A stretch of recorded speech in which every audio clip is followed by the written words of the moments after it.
අපි ගැන හිතන එකම රීලෝඩ් එක. අදම 749 රීලෝඩ් කරන්න.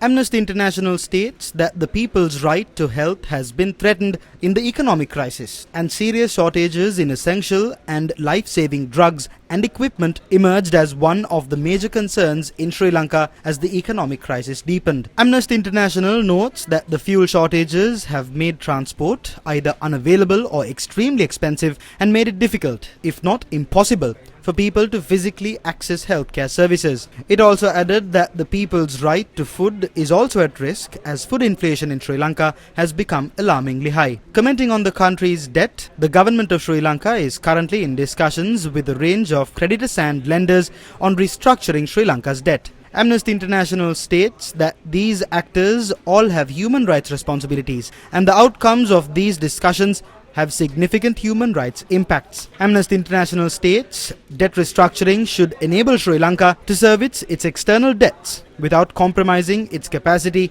to fulfill its international human rights obligations. It recommends that the Sri Lankan government should reform existing social assistance programs in a manner that offers comprehensive social protection coverage and moves away from narrowly targeting particular groups. Amnesty International says that the Sri Lankan government should increase expenditure on social assistance programs to respond to the growing need for support and ensure allocations are sufficient to enable the right to an adequate standard of living for everyone. Sri Lanka's multilateral, bilateral and private creditors should act in accordance with their human rights responsibilities while negotiating Sri Lanka's debt restructure, ensure debt relief and consider all options for debt relief, including debt cancellation. It also notes that bilateral and multilateral donors should support Sri Lanka with all possible financial and technical assistance in a manner that allows the government to strengthen human rights protections for people in the country. Amnesty International also added the Sri Lankan government should avoid harmful austerity measures inconsistent with human rights